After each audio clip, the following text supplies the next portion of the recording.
We will rise for the invocation and pledge of allegiance. Heavenly Father, as we come today, Lord, I just want to thank you for all the blessings that you have poured upon us. And Lord, please open our mind and our hearts and let us make good decisions. As I pray in Jesus' name, amen. Amen. I pledge allegiance to the flag of the United States of America and to the republic for which it stands, one nation, under God, indivisible, with liberty and justice for all. Roll call. Councilman Robert Gansby. Present. Councilwoman Cheryl McCall. Present. Vice Mayor Nicole Williams. Present. Mayor Brown is here. And Cheryl Harvich will be joining us later on into our agenda.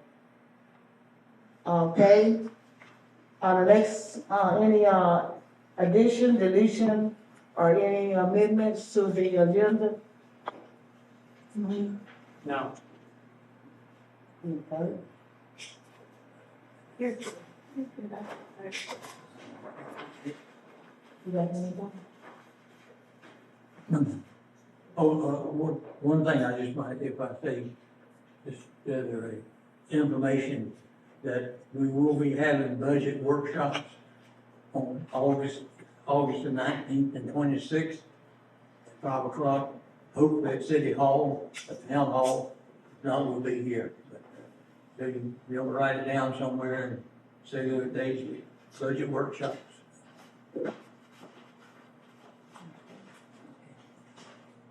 Citizens on the floor. Yes, sir. So this meeting today is about, Excuse me. I'm sorry, George Tudor, 16511 Jewett Street, White Springs. So this purpose of this meeting today is about rezoning. And one of the folks here, Sanithia, today I went to the electric supply house and I bought one of these. And your new home typically will have 2 to 3 in each house, maybe more. So $85.80. We have an affordable housing crisis in America. And we live in a town that's got a lot of properties in a state of decline. And with respect to this accommodation for Sanitha's home, we've got a family that's making an investment in the town to be stakeholders, not renters, but stakeholders, and look after the town. And right next to her property is a place that the only solution is an excavator and a dump truck to remedy that. It can't even be fixed. And so, as we look at this issue today, I'd like to be realistic about the reality of the world that we live in today. I've watched the price of construction materials just skyrocket in the last 5 years. And so to expect that we're going to somehow see this town suddenly have all these people come in with all kinds of deep pockets to build beautiful, traditional style homes is just not realistic. It's just not going to happen. And so we have to accept that and work with the people that are trying to take a stake in this town and address those derelict properties that are eyesores out there. So that's all I have. Thank you. Thank you. Anybody else? Nobody? Okay. We're gonna take a 25-minute recess. You're back in session now? Time. 6:30.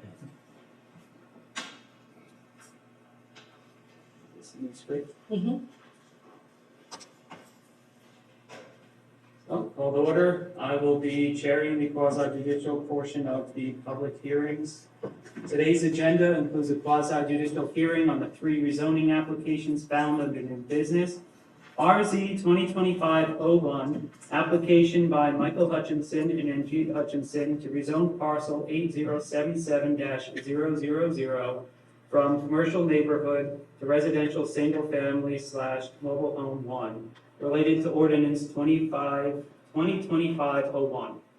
B, RZ 2025-02, application by Michael Hutchinson and Angie Hutchinson to rezone parcel 8076-000 from commercial neighborhood to residential single-family mobile home -1, related to ordinance 2025-02. C, RZ 2025-03, application by Cynthia Williams and Don Shay Brown to rezone parcel 8259-000 from residential single-family to residential single-family mobile home -2, related to ordinance 2025-3. Ex parte communications. Can our town attorney please run through the procedures for the hearings and inquire of the members of the council regarding any ex parte communications? Sure. So this is a quasi-judicial hearing. The council is examining facts and evidence and applying existing laws and codes like a judge in a civil or criminal case. Therefore, any ex parte communications must be disclosed. An ex parte communication occurs when a party to an application or someone involved with a party talks or writes to or otherwise communicates directly with a council member about the issues involved with the application without the public present. A process has been established to disclose ex parte communications with such council members. When this procedure is followed, the presumption of prejudice is removed.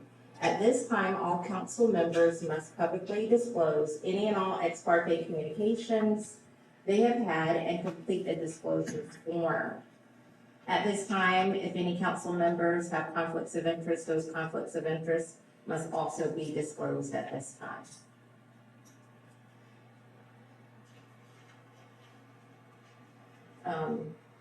Start. Okay, I'll start. I'm the chair. So on July 14th, I did have a phone call with Patrick Krachowski, who's a lawyer representing the interested party, to discuss issues that he had over the rezoning of parcel 8259-00. We discussed that, previous administration, zoning in general, appeals, and the current town council. I do not believe that had an influence on my stance, although it did influence me a little bit on my opinion on the speed at which we are moving. I also talked to Thomas Brazil, who expressed an opinion he did not like mobile homes during our comprehensive planning committee, that did not have an effect on my opinions. And Mr. Kachowski sent many emails about the rezoning of parcel 8259, including one on the 16th, which was after the initial hearing. I do not believe they influenced me.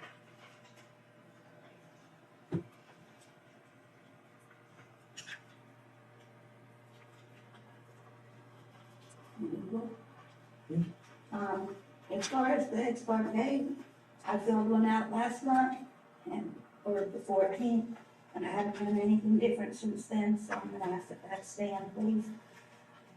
And mention just on the record what those communications were. I don't remember, I'm not prepared, because I thought they were done when they were done there, and it would be anything between then and now. And I haven't done anything between then and now.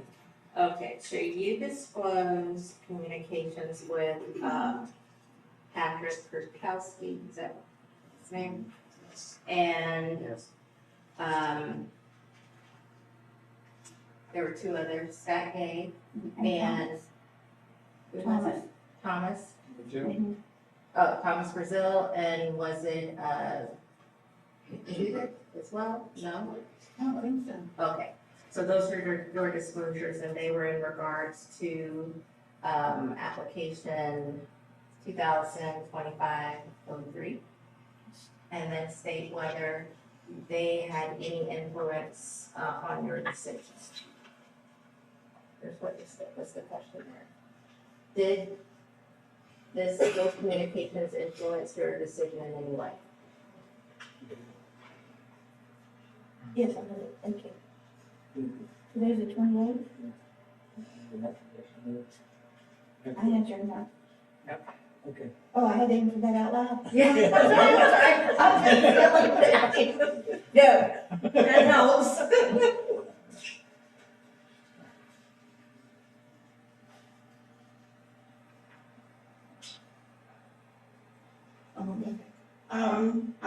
received an email on July the 10th from Patrick Kachowski. It was an unanswered email. I did not respond to him at all, but I did receive an email from him. And then the last question there, did this communication influence your decision in any way? It did not. Can I ask, what we fill out for the application number or matter? Is that we just put 25-03? Oh, three, yes. And, I did speak with Patrick, Kate. I forgot what date and what time, and I have not talked to anybody since then. and did this communication influence your decision in any way? No. All right, we still don't have Shirley on board. Were you able to read Did you her? get her? She didn't answer. She didn't answer, and I've been trying to call her. While we're here, I'll keep an eye on it. If she joins us, we'll have a pause and ask her those questions. Okay. I don't think she's had any conversation with anybody but doctors. Have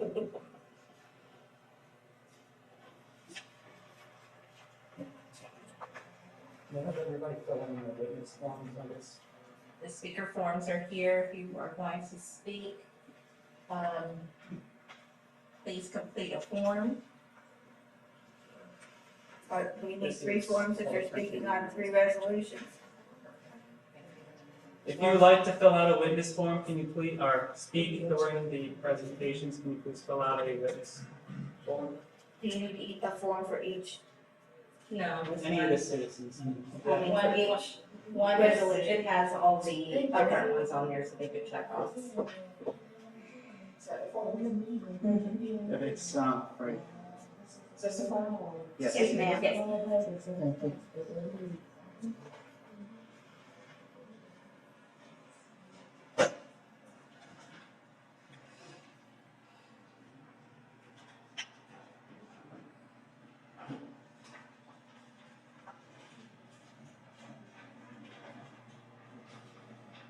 Anybody on there need materials in front of them?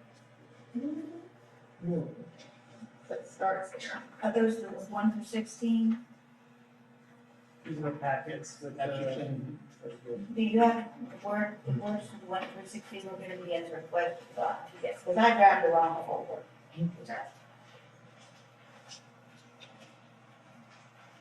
Thank you. Yeah, here they are.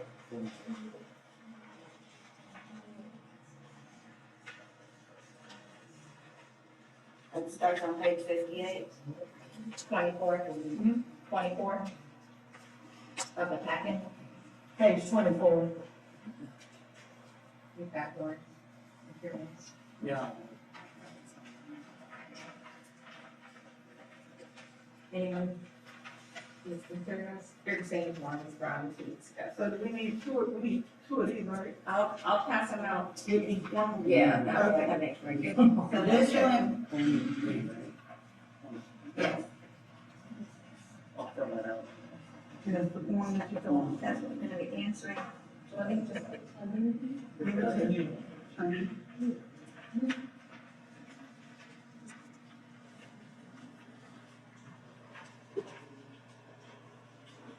Ready? These are the 16 things that you get your. Swearing in of witnesses. While the council welcomes comments from all persons with an interest in this proceeding, please note Florida law requires that only competent, substantial fact-based testimony or evidence be considered by the council in deciding the quasi-judicial matters.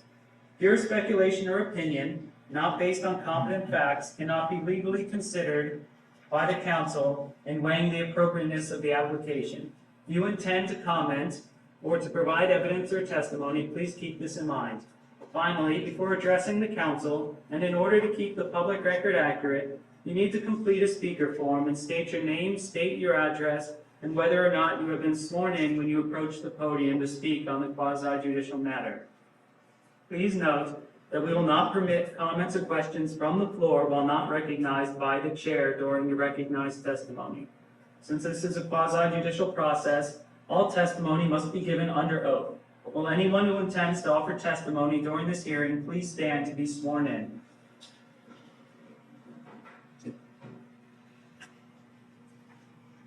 Okay, do you swear or affirm to tell the truth, the whole, raise your right hand. All right, do you swear or affirm to tell the truth, the whole truth, and nothing but the truth? Yes. Okay, slow. Okay. Do you swear or affirm to tell the truth, the whole truth, and nothing but the truth? All right. Yes, ma'am. I have a question. The way you read that, does that mean people cannot get up and say, I'm a neighbor and I love it? They can They get up can, and we say can't it. give that any weight in our decision. Okay, but they can come up and But say they are, we can't tell them they can't. it. Okay, that was just my question. With this way you read it. Thank you. Council members, you have before you proposed rezoning application RZ 2025-1, filed as ordinance 25-1. An ordinance rezoning approximately 0.87 acres on parcel 8077-000, located adjacent to 10351 Deer Run, owned by Michael Hutchinson and Angie Hutchinson, as described herein, from commercial neighborhood to residential mixed single-family mobile home, RSF MH1, as defined and classified under the zoning code, pursuant to the land development regulations, as amended, providing a disclaimer that the rezoning granted herein shall not be construed as an exemption from any other applicable laws, providing an effective date. Mr. Garrett, can you please present the staff analysis of the application for parcel 8077-000 and proposed ordinance number 2025-01? Mr. Chairman, for the record, my name's Lowell Garrett. I'm with EDA Consultants. I'm here as the town's planning consultant. And if at all possible, let me just state that your land development regulations consider the planning and zoning board and the town council's first public hearing as the primary hearing. With that stated, if you will accept it, I would like to enter staff comments and also the staff report into the record. And this was the staff report and staff comments that were provided on July 14th. That in lieu of reading everything you read last time? That's up to you. I mean, you really had your primary public hearing. The staff has made the report and it's been submitted in the record. But I'm here at your request. I think you might better use my time tonight to answer any questions you might have. But that's up to you. If you'll accept that, we can. That's acceptable. Okay. Just to state, the council has already considered the 16 items that are required to be considered within the land development regulations. Are there any questions at this time from the council? I don't have any. Through the chair, I guess, are we operating through the chair? My question is, of these 16 points, do they only address the property itself rather than the application? They address the property in relation to the application.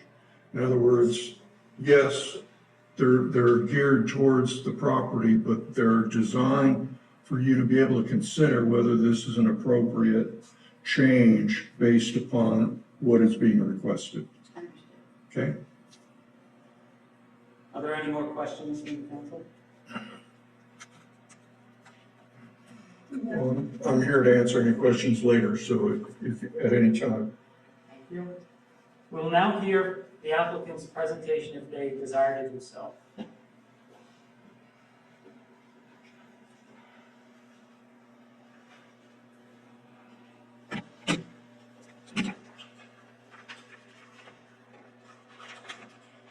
Good evening, Mayor and members of the council. Thank you for your time and allowing us the opportunity to speak tonight. My name is Annette Hutchinson, and I'm here with my husband, Michael Hutchinson, and we own the property at 10351 Deer Run and parcel 8077-000. We're here tonight to ask for your final approval of our rezoning request and to respectfully request the rezoning fees be waived due to circumstances beyond our control. When we purchased the property at 10351 Deer Run, we were told by the town and by the appraiser for our mortgage company that the zoning was residential. It wasn't until we applied for the permit to place a mobile home on the second property that we discovered for the first time that the town had it zoned as commercial neighborhood. This came as a complete surprise, especially since the property has no commercial features, no paved access, and is also is only reachable by a one-lane dirt easement that runs between two existing residential homes. That makes commercial use not only impractical, but also inconsistent with the town's own zoning code.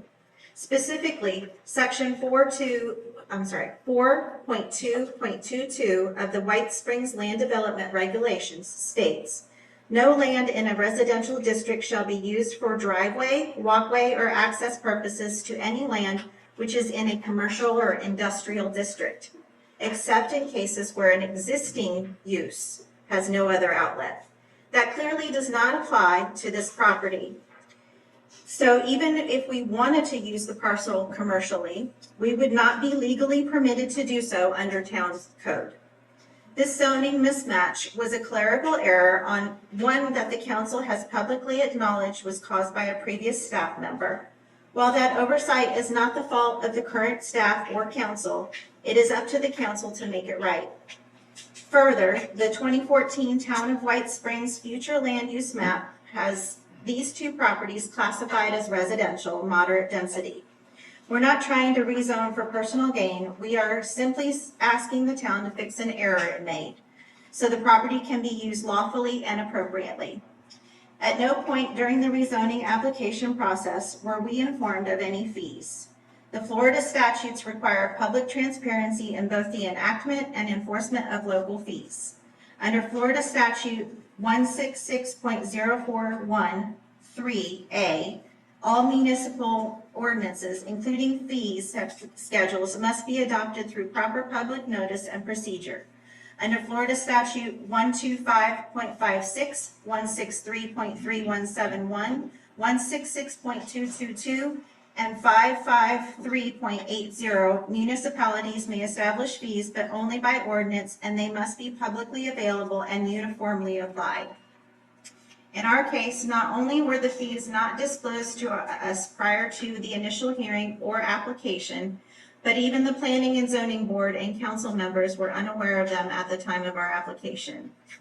That's evidence that the fee, even if it exists in an old ordinance, was not being properly administered, noticed, or enforced, which calls into question whether it meets Florida's legal standards for enforceability. Further, courts and the Florida Attorney General, in formal opinion dated April 26, 2010, have stated that local governments cannot use administrative fees to recoup the costs of general operations or past mistakes.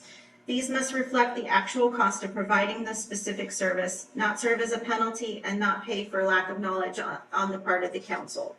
To charge us $2,000 without prior disclosure, without posted schedule, and for correcting an error we didn't cause is not just inequitable, it's contrary to due process under Article 1, Section 9 of the Florida Constitution, which prohibits arbitrary or retroactive government penalties without notice or fairness.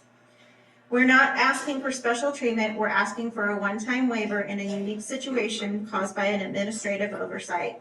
We believe the town now has a chance to correct this mistake fairly and transparently. And moving forward, the process can be clarified so that others don't face the same issue. Again, we are here to ask for final approval of our rezoning request to single-family residential mobile home use for both properties as required by the property's actual access and use, and a waiver of the rezoning fee based on the town's own administrative errors and lack of due notice. Thank you again for your time and consideration and your service to the town. And I have all of those ordinances and cases here that I'd like to enter into evidence. Ask a question for clarity. Then you'll be able to ask the question. Oh, did you fill out the? Well, I did, but I didn't, to be it's not factual testimony, it's just a question for clarification. Then we're not gonna be able to do that, so. Okay. That would likely be outside of the scope of this hearing to waive that fee. It would have to be something that we would have to take sidebar. So when can I bring that to, Regular council Regular meeting? council, Maybe well, bring it to the town manager first. And then he can put it on the agenda. town manager first? Okay. Yeah. If you provide him with everything, and then he can, decide where to put it on the agenda. Mhm. I think the most pertinent part is the town's own code. That one that says you can't use our property for commercial use because of the easement, so. Like an Airbnb Well, that's not commercial. business. Okay, It's a business, but it doesn't have to be registered like a business. all right, let's move on. Do any of the council members have questions for the applicant? No. No. Did you want your exhibit from the previous session to be answered? Yes. Yeah.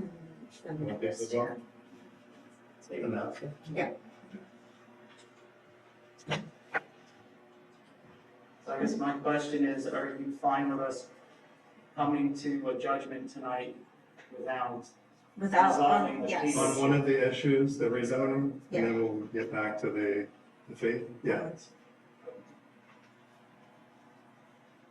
That's my only question. Are there any other questions from the council?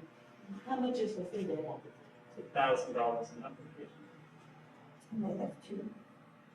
That was part of the original resolution, that they wanted to waive the fee for only these 3 properties. I said no. Yeah. Cheryl had an issue with that. The next step in this quasi judicial hearing is the opportunity for public comments. The opportunity. Oh, you may. Thank you. The next step in this quasi judicial hearing is the opportunity for public comments. The opportunity to cross-examine any witness will be provided to those who are legally deemed to be interested parties with standing. This is limited to those who either are making a procedural challenge or a substantive challenge who can prove a special injury differing in kind rather than degree from the general community. Angela, did you wish to speak on this? Did you wish to speak on this? Just in one state check on? Yeah. Okay, then move forward.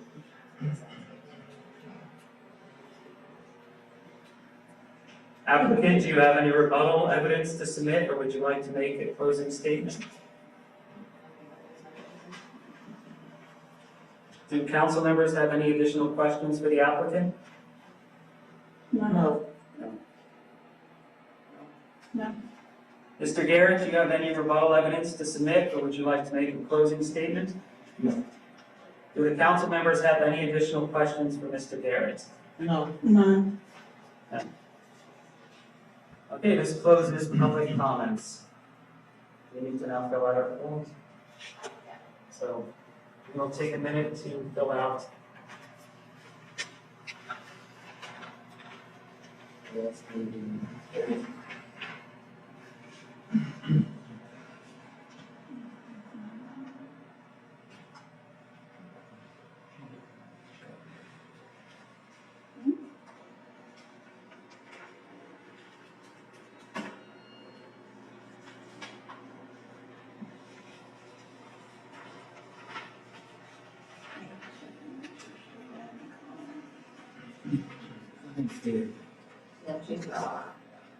No, I was checking my phone, that's why I was saying, I was checking to make sure I got my ringer off, so make sure she didn't try to call me back.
for clarification? So we'll go past that part, but we'll. Just on the wording of number 16. Garrett? Ms. Garrett? Oh, yes. On number 16, it says the availability of alternative sites in property zone district. So how was that, I mean, That should be addressed in the staff report, right?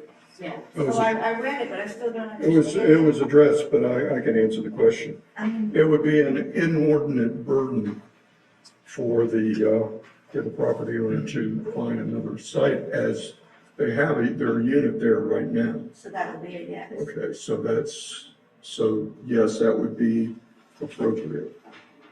I just didn't know which way it was wanting to answer. Thank you.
We have concluded the public portion of the hearing for rezoning application RZ 2025-01 and ordinance 2501. Council members, you have heard the evidence presented at this hearing along with the findings of staff. Is there a motion for consideration? I move that we approve RZ 2025-01. Second the motion. It has been motioned and seconded that we approve RZ 2025-01. Is there discussion? None. Without discussion, we'll bring it to a vote. All in favor, say aye. Aye. All opposed, say no. Ayes have it. 4 yeses, 0 noes. Make sure that everyone understood that was just for the rezoning, nothing to do with fee payment. Correct, that was only for the Because rezoning. in her request, she requested that the fee be, waived.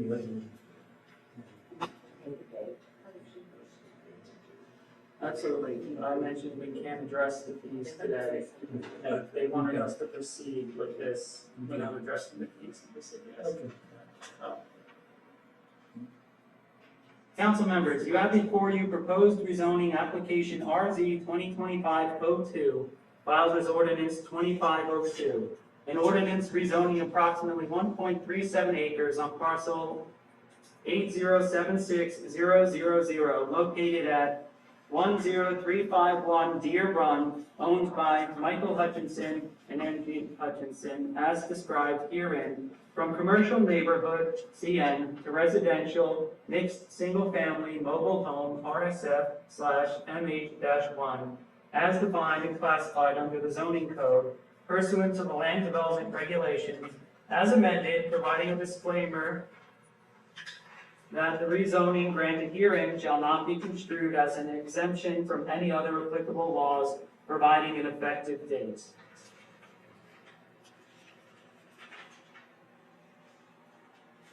Mr. Garrett, can you please present the staff analysis of the application for parcel 8076 and proposed ordinance number 2025-02?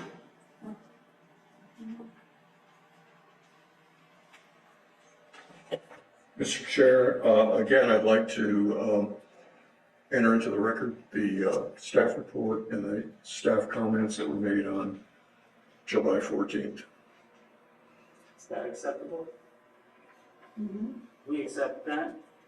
Does any member of the council have questions for Mr. Garrett? No, not at this time. Thank you. We will now hear the applicant's presentation if they desire to do so. If I can enter the same one that I just did, that's fine. It's fine. Would you like to enter the handout? The same, evidence, yes. Do any of the council members have questions for the applicant? I thought it was something. Thank you. The next step in this quasi-judicial hearing is the opportunity for public comment. The opportunity to cross-examine any witness will be provided to those who are legally deemed to be interested parties with standing. This is limited to those who either are making a procedural challenge or a substantive challenge and can prove a special injury differing in kind rather than degree from the general community. We did not receive any forms wishing to address this, so I will move on.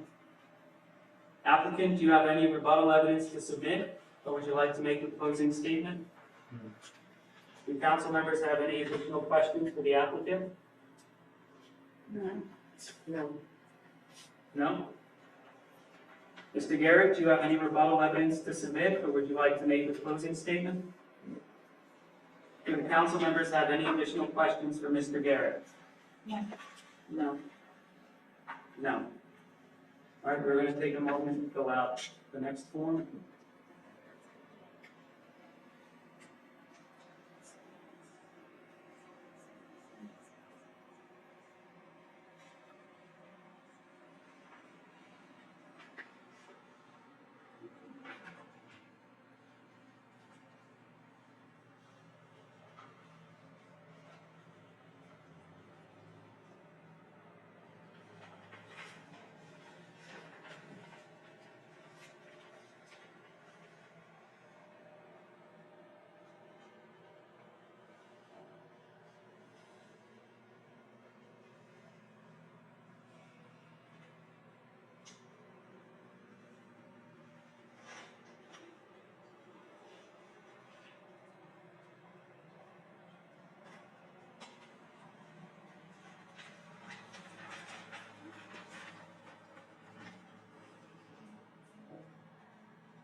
We have concluded the public portion of the hearing for rezoning application RZ 2025-02 and ordinance 2502.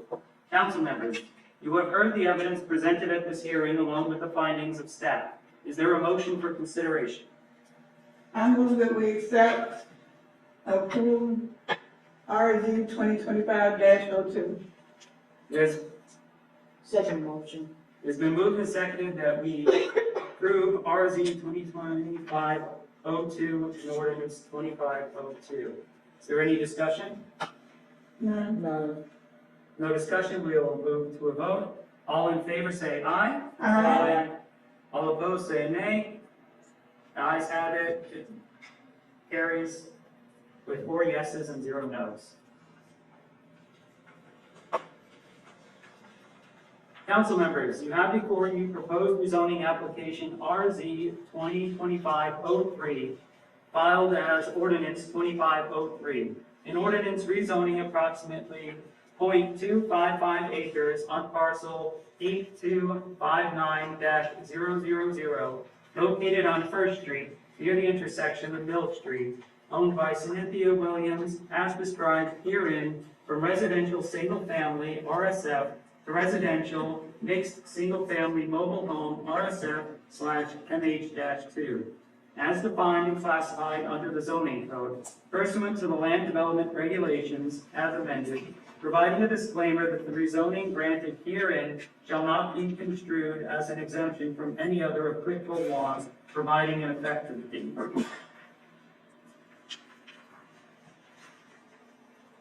Mr. Garrett, can you please present the staff analysis of the application for parcel 8259-00 and proposed ordinance number 2025-3? Mr. Chair, council members, again, I would like to, with your permission, enter into the record the staff's report and comments that were made on July 14th. And I'm here to answer any questions you might have on this application. Everyone find that acceptable? Yes. That is acceptable.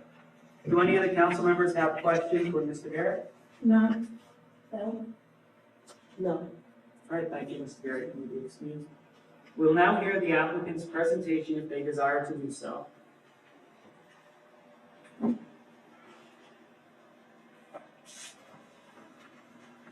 I'm Cynthia Williams. I live at 16974 Sunrise Drive, White Springs, Florida.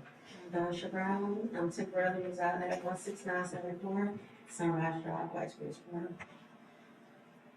Florida. Dear council members and citizens of White Springs, Florida, good afternoon. I want to thank everyone for their support during this stressful time. Rezoning partial 8259-000. Thank the council members for the vote of 3-1. 3-1.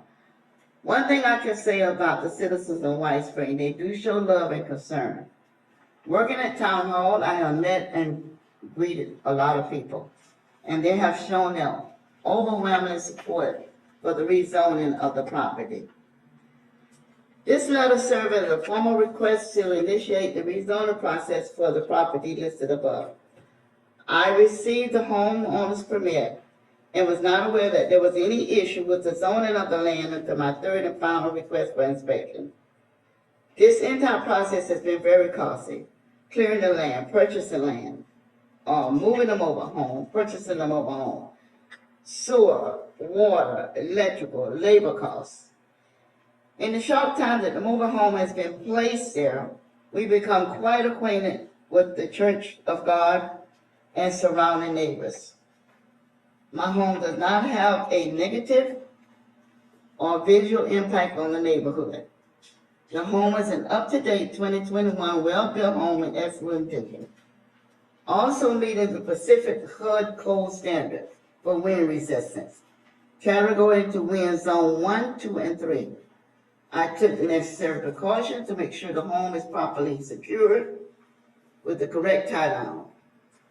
You hear, unlike a traditional manufactured home, that they do depreciate and are not well built. This is not the case with this home. They are selling for more than original purchase, just like traditional homes. They are built like real homes, so they go in value like real homes. But the most important thing is that there are several surrounding mobile homes in the area within foot of my front door. I believe rezoning my property will more accurately reflect both the existing use and the surrounding neighborhood. Upon completion of the rezoning process, the potential benefit of rezoning will provide additional water revenue, increase tax revenue for the city, provide a stable, reliable, comfortable, and beneficial home for a single mother with 3 kids. We respectfully ask the council members to grant this rezoning request.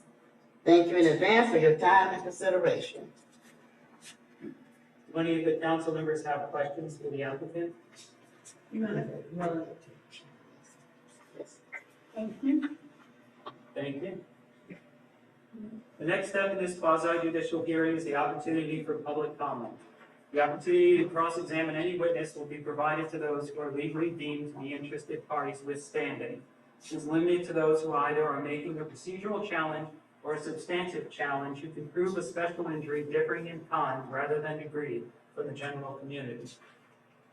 We'd like to call Angelia Henderson, please. When you approach, please state your name, your address, and whether or not you've been sworn in. Hi, my name is Angelia Henderson. I live at 140 Southeast Jolene, Lake City, Florida. I was born here in White Springs. I have family here in White Springs. And I'm not a politician. I don't know anything about ordinance, but I know that ordinances are there to protect the community, to beautify the community, to make sure that what you want in your community is what you get in your community.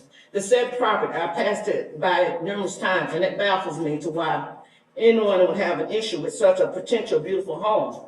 White Springs does have properties that need to be addressed as negative impact on the community and the growth of White Springs. This is not one of them. We should embrace a young citizen that is ready and able to pay taxes to increase the revenue, an outstanding citizen of a small community. We shouldn't be separated. We should band together to uplift them. It would be an injustice to impose any more obstacles to a positive endeavor. We got to stand together. We have to be together. We don't have much, but together we can do this. I'm just asking y'all to, council, take into consideration what she's already been through, and please vote for this. Thank you. For the record, can you state whether you swore in or not? Excuse me? Can you state whether you swore in or not for the record? Am I what? You do swear in. Oh, yes, I swore. I swore. We don't tell. I was for the Department of Corrections, so Next, we have Scott Gay.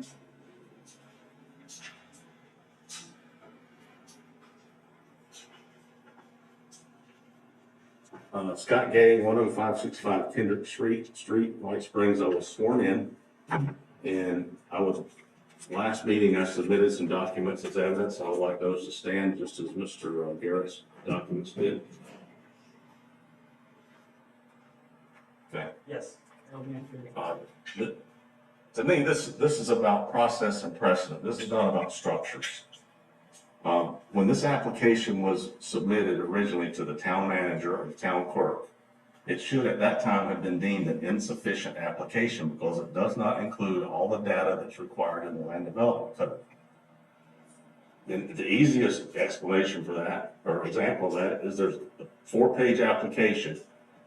Page 4 is signed by the town manager and the town clerk, and it references page 2 and 3, but there's no page 2 and 3. So that's why I say the application's incomplete. That's what I submitted to the evidence last week. At that time, the land development administrator, the town manager, should have said, the application's not complete, you've got to add some more documents. But that didn't happen. The application was forwarded to the county building department, who issues our permits in White Springs, and they issued a building permit to put the structure there, because White Springs had signed page 4 of this application. The zoning change is a separate action from site plan review, which has to be done, and also the building permit. Those are 3 separate actions. We're rolling all that into one here tonight to make it all legal. By approving the action, you were gonna be complicit in perpetuating the illegal application. It became an illegal application when it was submitted to the building department by the town administration. Mr. Sweeter was not consulted about this application, although while this application was underway, he had been consulted on the Diamond Street plats and the comprehensive plan that the town's undergoing. So if he was consulted on those, surely the town administration had knowledge to ask Mr. Sweeter about this rezoning application.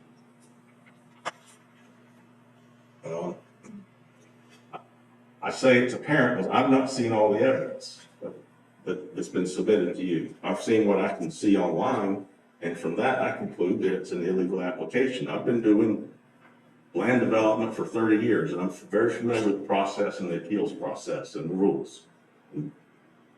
And if this is appealed, this will go through a more rigorous process, a more thorough and rigorous process, and a lot of things will be looked at and to either substantiate the application or to refute the application. I would just like for someone to ask on the council, to ask Mr. Sweeter, were you consulted? And if you had been, what would you have advised the town administration given the incomplete application? That's an easy thing to do, it's right here. Or Mr. Garrett.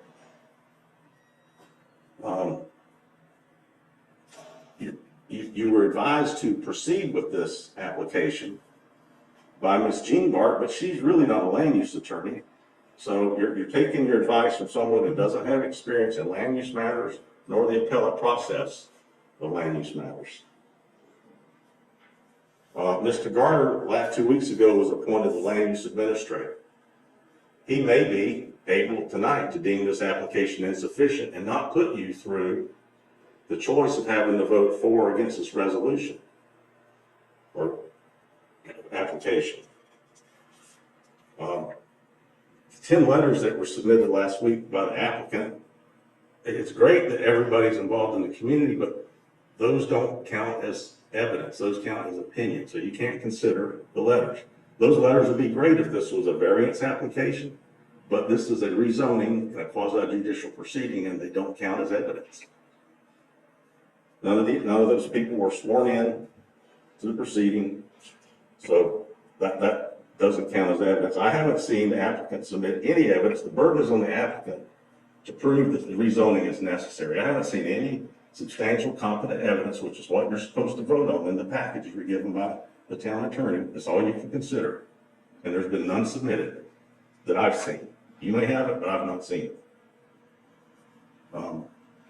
I respectfully request that you deny the application, because what you're going to do is create a precedent. Next time it might not be something as friendly as in this case a mobile home on a parcel in town. Because if you vote to approve this, you then set the precedent that, well, I'll put it there and we'll worry about the legalities later. And that could put us in a very bad position. And the distinction between this case and the previous one that you approved is the previous applicants started where you're supposed to. They came into town, let's talk about the process, and they've gone through the process. In this situation, the structure was put in place, the trees were removed, fill dirt was brought in, the structure was in place before an application was even made. Sufficient application. So I'm concerned about the precedent. It's not about the structure, it's the precedent you're going to create by doing this, and I would respectfully request that you deny the application and go back and start over with 3 separate processes like should be done, rather than trying to correct this with a board action subsequent to the structure. Mr. Ed, can you connect the recording, please? Yes, yeah, questions? We have for clarification. We need to clarify. We are only here for one thing today, the rezoning application. We are not here for a site plan review. We are not here for a building permit. We're here for rezoning. You actually can't do those at the same time. You must do the rezoning first. The land development regulations state that. So the application that you're referring to that wasn't completed properly, you're referring to the mobile home permit application, or are you referring to the rezoning application? I didn't see a rezoning application, I saw a building permit application. The rezoning application has been part of the packet since the last meeting. Okay. I can, The structure is there.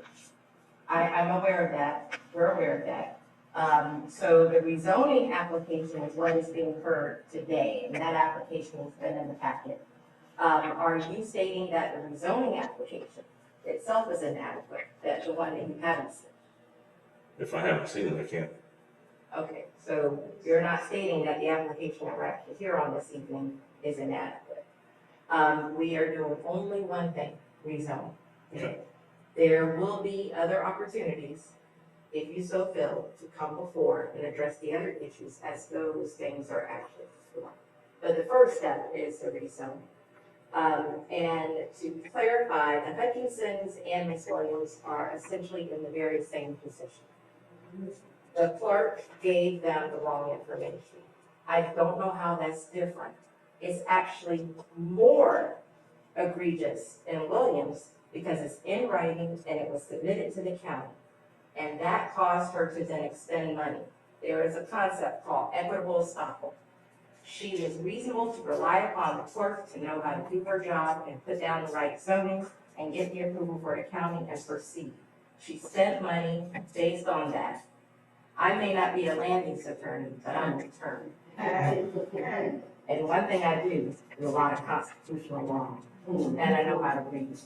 And so, yes, this is not my area of practice, but any area of practice can be done from a legal standpoint if you have the skill and knowledge. So, Mr. Speaker, no, he was not consulted when the mobile home permit application was submitted. We know that. He put that in writing in an email to me. And so, but he was consulted about the rezoning application, which is why we have the staff reports that we have. And so, to make sure that we're all on the same page tonight, it's about the rezoning application. The mobile home permit had the wrong zoning on it. Just like the clerk told the wrong zoning to the Hutchinsons. And so, how that happened, we don't know, but it happened. And so we're here today not to try to do something nefarious. We're here to do the job that should have been done. And if it had been done right the first time, then Ms. Williams wouldn't have been in the position that she's in. The Hutchinsons wouldn't be in the position that they're in. But we're here today, we all know that there were deficiencies with the prior council. We've been through that, and I thought we were all trying to move forward and try to make sure we do things correctly. And that's what we're trying to do. And if you're able to help us in any way to do that, that would be greatly appreciated. Because we do want to all be on the same page and work together. And so, yes, there are things that you pointed out, and you're pointing out to us. And so, yes, that's why we're here. We're grateful for that and have the opportunity to fix it. And so I would just want to, I just need to put that on the record as we move forward so that there isn't this level of confusion between applications going on. May I respond? Yes. Well, there's also a concept of caveat emptor, buyer beware. And I heard the applicant say that she went through the expense of a trailer, moving the trailer, clearing the land. That should have all been done after you had the zoning. So, I don't see But that. she thought she had the zoning. That's where we, that's. That land development code is here for everybody to read, and it should be followed. And if we don't, then we're gonna set up a horrible precedent. And it's all, so that you have other questions for me. I got a question, We don't, we typically don't cross-examine witnesses, so should we be moving on? I got clarification. If it helps the council understand the issue, I don't see where, and if it helps Mr. Gay understand a position, then I think that if it helps the community, then let's do it. If it helps everybody have a better understanding. Not that we would do it every time, so I think it's a good thing. Or maybe. Okay, Scott, you just mentioned the buyer beware. What is the difference? To me, I'm looking at it maybe differently than everyone else. What is the difference with buyer beware as far as Michael and Anjanette as for Tamika. They both encountered the same thing, but you're only, to me, picking at Tamika with her process. The Huntons have the exact same You asked the question. situation, so explain to me, what's the difference with the buyer beware from the first two,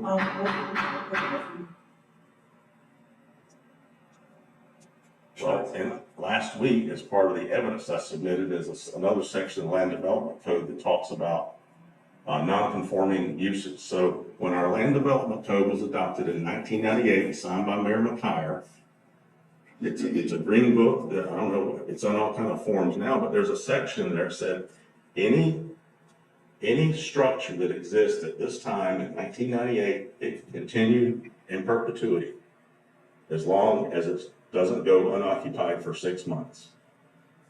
The Hutchinson's place, and this is why I believe that there's in the Land Development Code, there's a process for zoning changes. Because someone sat down and drew a map and drew a straight line through their property. They'd never been to White Springs, they just made a map, said, here's your map. Well, their property had been used as to what it is now prior to 1998. The distinction, Nikki, is that prior to 1998, that was a pack of woods over there at Sneethia's lot. we're talking about the rezoning process though, not all of the other mumbo jumbo. I'm specifically asking, what is the difference in her rezoning application and Hutchinson's rezoning application? Well, her rezoning is happening post fact. That's not our problem. You all stated before, what the previous council did, we were supposed to let that lie and we start over. So what is the difference between the two applications? One is going from residential to residential mobile home. The other is going from commercial to residential. So what is the difference with the buyer beware that you mentioned? Well, I can't answer it any different than I just did. It's in the Land Development Code that the use in 1998. Yes, I have a question. When you first found this out about the, zoning, did you go to the, manager or the council and try to, do some media and try to help her to correct the problem? When I found out that this was going on, we were in Tallahassee, and the town manager was speaking to him, spoke to the town manager in a couple of years. So you She wouldn't take never- my calls, she wouldn't return my emails, and she certainly wouldn't have a discussion with me. So you never approached the last council about this? They were gone by the time I knew about this. So you see, it's put us in a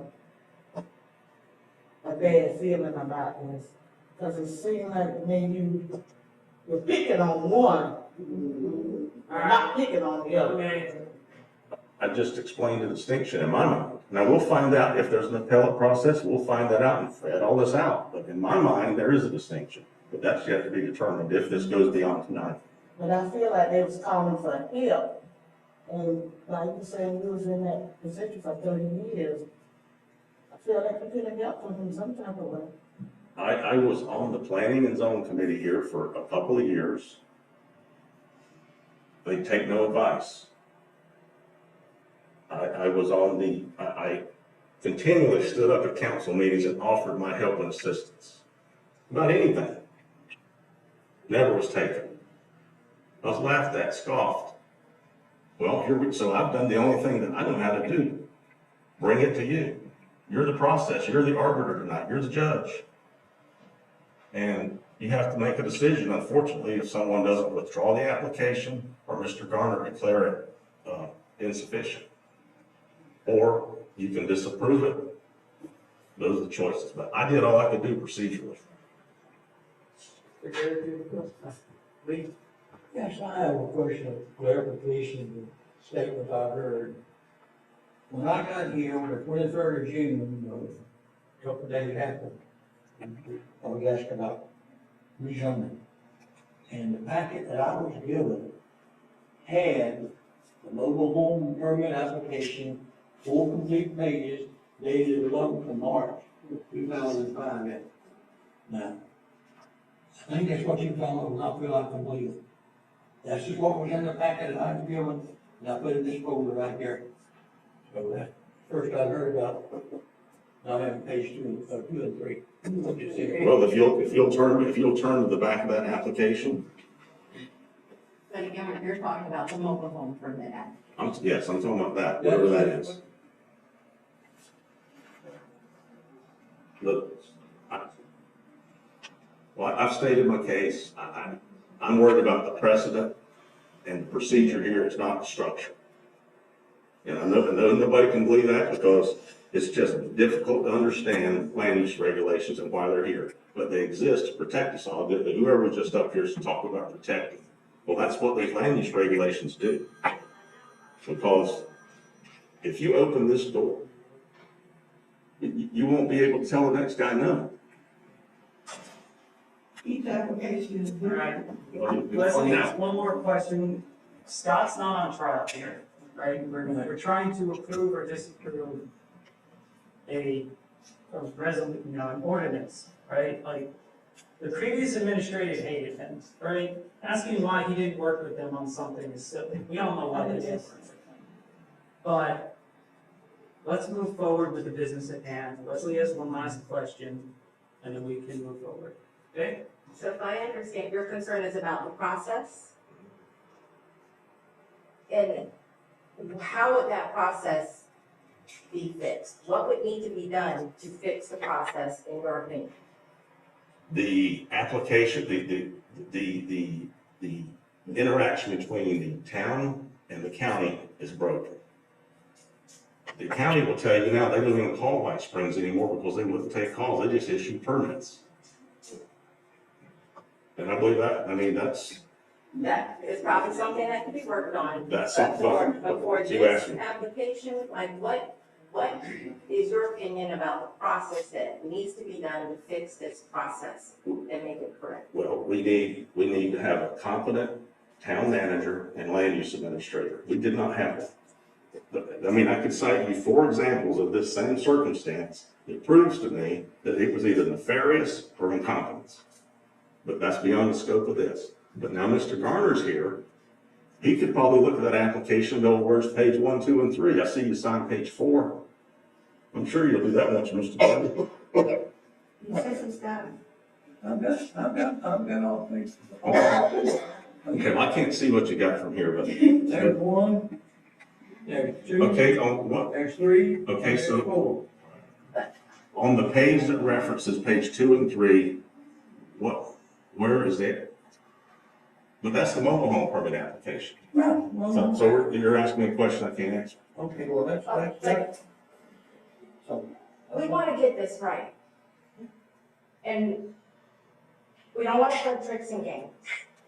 We don't want to fall into some hidden traps.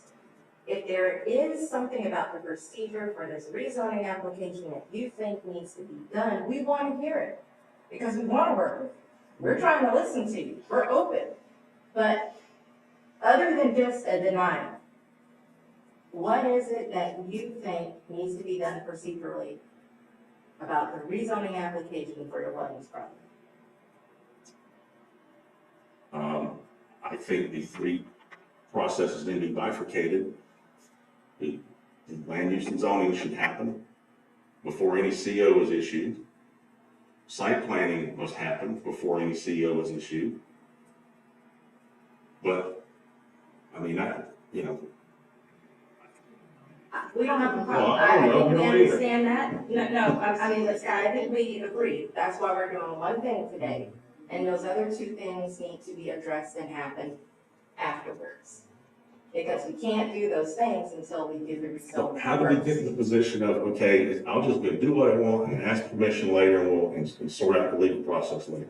How do we not end up there? The problem is they got permission and the permission was withdrawn. That's the distinction that we're dealing with right now. They did not do something without permission and then it came to light they didn't have permission. They were given permission and that permission was not right. Like, we know that it was wrong. But that's, sorry. Cheryl, you have a question?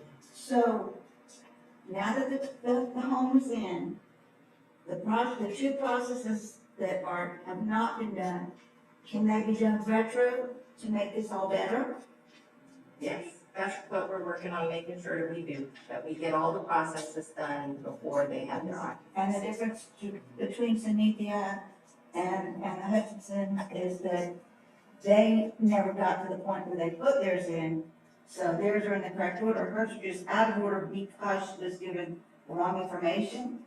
By the town and the county approved it as well. Okay, The town and the county. that clarifies. It sounds like when the Hutchinsons went to the counties didn't approve them, and that is where they stopped. But in Ms. Williams' situation, it sounds like the county. So now she can go back and have whatever two things were not done, and if there's a little tweaking here and there, then she'll be responsible for tweaking.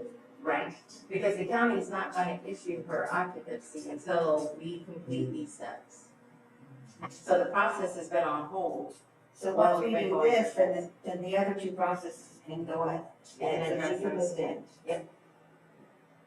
Well, you still haven't addressed, the burden is on the applicant to prove that the zoning change is necessary. It wouldn't be necessary if there wasn't a structure already there. That's why it's all of a sudden necessary. And so why wasn't Mr. Sweeter consulted? That's what concerns me is, we got 4 people in the office that work with Mr. Sweeter on a regular basis on other issues. Why wasn't this brought up and asked? We can address that. I mean, that's just a question, But moving forward, I think that'll happen. moving forward, we need to sit down with the county and say, number one, you've got to start calling the town again, just can't keep issuing permits like you've been done because 5 years you didn't get a return call. Okay, we got a return call sitting here now. That's step one. I had that conversation with Sarah last week. And Mr. Garrett is working on a relationship with the county. He's working- Honestly, we need an across the board better relationship with the county, but that's kind of what's still what we're doing. So we doing better now than you. Certainly trying to. All right, thank you so much. Applicants, do you have any rebuttal evidence to submit, or would you like to make a closing statement?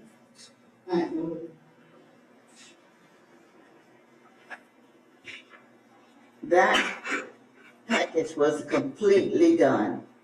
In fact, when I presented it to the building department, there was something missing, and Miss Sarah called me, and I had to go back up there twice to take care of something with the package. So that package was a complete package, and I did not start any work until the permit was issued to me. So you cannot say that I cleared anything. Why would I clear anything when I did not have the permit? I got the permit, then I started the work. I have something to say. Had I not been working at the town of White Springs, I would have been notified. Yeah. I'm sorry. Yes. Okay. Had I not We been working didn't, at the that's town right, of we White didn't, wasn't Springs, notified. I would have never been notified About about the property. About the property, about Nobody the notified issue. us. The only way we know about the issue of the property is because of 119 was requested. That's the only reason we know. We did not receive a call from the lawyer. We did not receive a call from Scott Gay. No one. The only way we know about it was because of 119 was requested. And with other information that you requested via 119, I don't see why you didn't request this that earlier date. You waited till the And day Scott, you've spoken to me, put in it. Excuse me. Did you want your letter insured in after. Yes, I do. Do any council members have additional questions for the applicants? No, I don't. Thank you. Mr. Garrett, do you have any rebuttal evidence to submit, or would you like to make a closing statement? Do the council members have any additional questions for Mr. Garrett? No. Would you mind answering that question Scott asked earlier? They brought you the zoning not zoning application. The mobile home permit, would have that been something you passed that you've seen? Have you reviewed? No. You can review it. Would you even review it? I think that would be up to you all. I think probably the best thing that you could do would be to sit down for a few minutes and discuss procedure at another meeting, of course. There's some very simple things that you can do to solve this problem. And so as far as your action as a board, I think that as a city attorney said tonight, you're dealing with one issue. These other issues, I think you can sit down and go through procedurally to your satisfaction. If you want us to review anything at any time, we'd be glad to do it. And that's what we're here for, is to help you. What you got? Listen. Do council members have any additional questions for Mr. Garrett? No. Thank you. All right, we're gonna need a few minutes to fill out our forms and then we'll. Can I ask one thing? What are the two other procedures besides the zoning? Site planning is for me. Okay. You have any other sign, please? One not about there. That's. All right. I mean.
We have concluded the public portion of the hearing for rezoning application RZ 2025-03 and ordinance 25-03.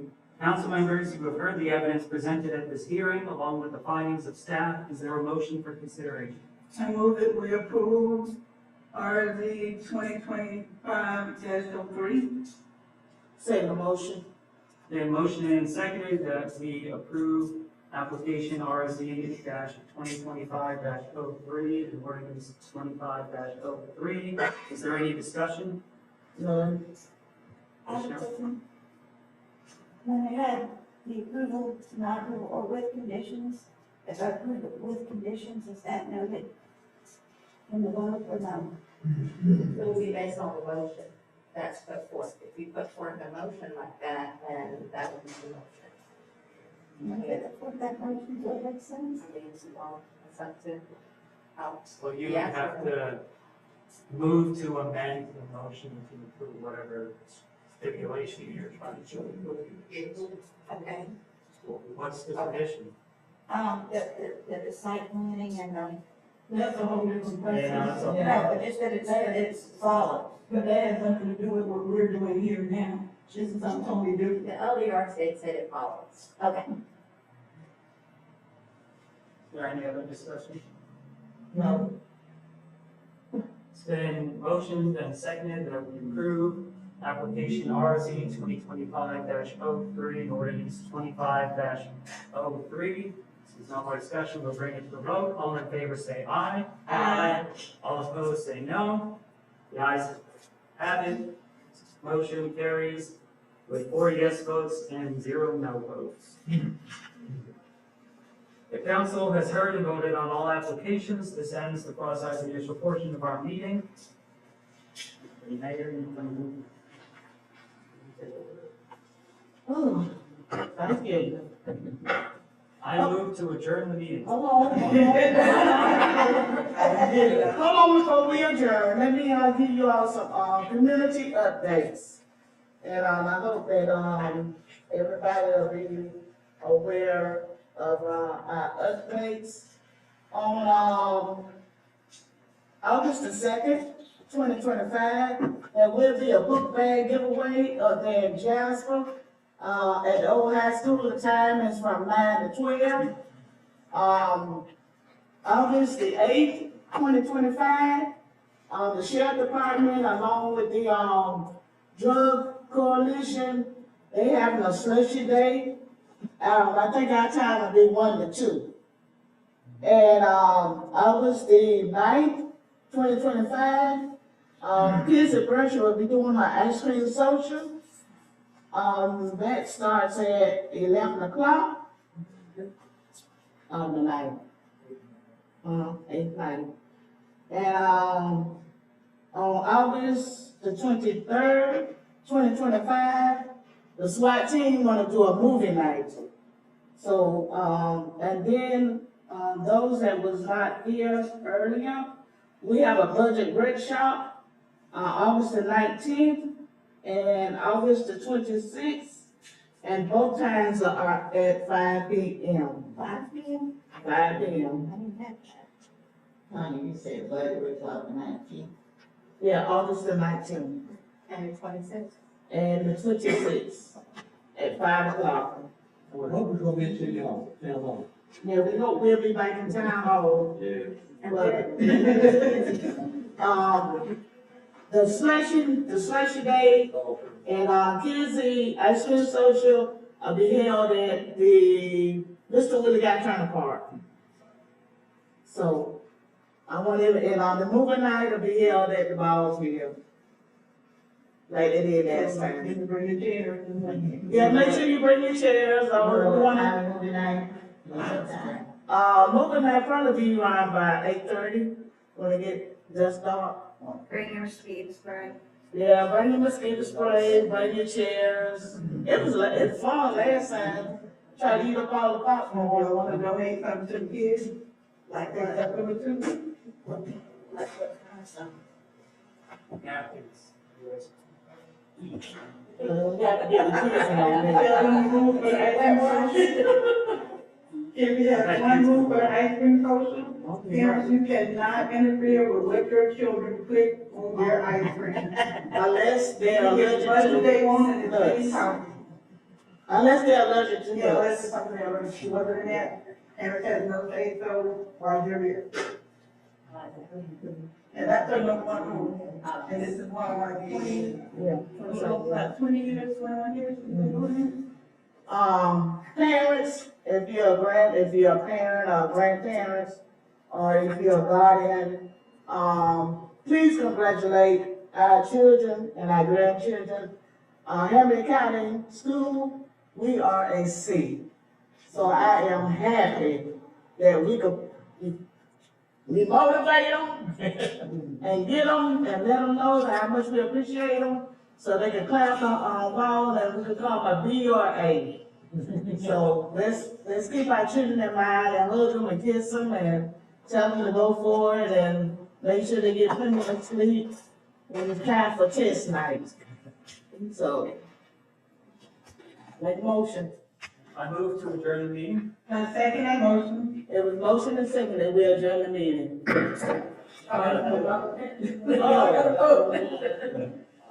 All in favor?